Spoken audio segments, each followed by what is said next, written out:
Hey friends, Wayne Wallace here. Just wanted to show you this fun little project I'm working on with Open AI's ChatGPT. So, last night I asked it some financial questions, and one of those questions was, can you create a spreadsheet to help me manage my finances? And it said, certainly I can do that. And it gave me all the instructions that I needed to set that up. So I didn't want to create these spreadsheets. I wanted it to create them. So I said, can you create a spreadsheet with code? Because I know from being a programmer in the past that uh, you can certainly create spreadsheets with code. That's easy. So I asked ChatGPT, can you write code to create a spreadsheet? And it said, sure, I can write you some Python code.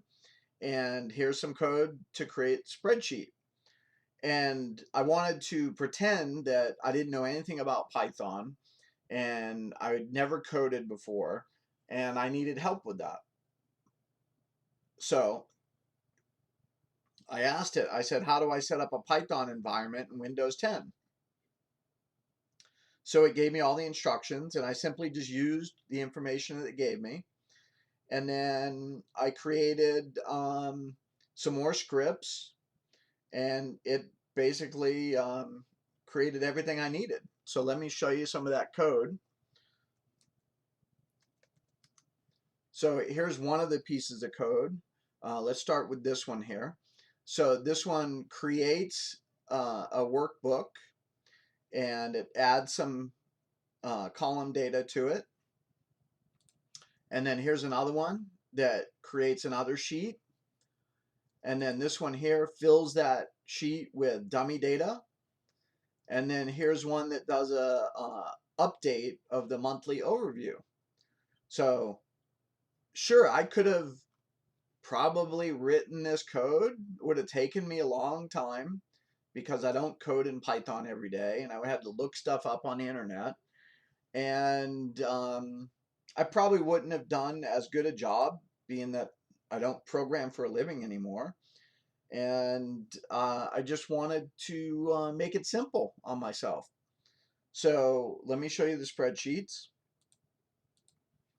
So this is one of the main spreadsheets here with all the trackers. It's got income, expenses, savings, investments, debts, net worth, monthly overview. And then all of this was created by that code that I just showed you. So I'm going to keep on working on this project to perfect it. Now, I may need to at some point get in there myself and, you know, start adding some code or changing some things, but at least it got me, down the road quite a ways, right? So I'm going to keep on working with this, and eventually, once I get all done, I'll publish it so you can use it as well. So let me know what you think in the comments below, and yeah, start playing with ChatGPT because it is very powerful, not only for writing articles and blog posts, which I've done as well, but for creating spreadsheets and code. A while ago, I was working on a website, which I'm going to revisit that as well. So it's pretty remarkable what you can do with it. So I hope you enjoyed this. Leave me a thumbs up if you did. And if you want to see more of this, make sure you subscribe to my channel.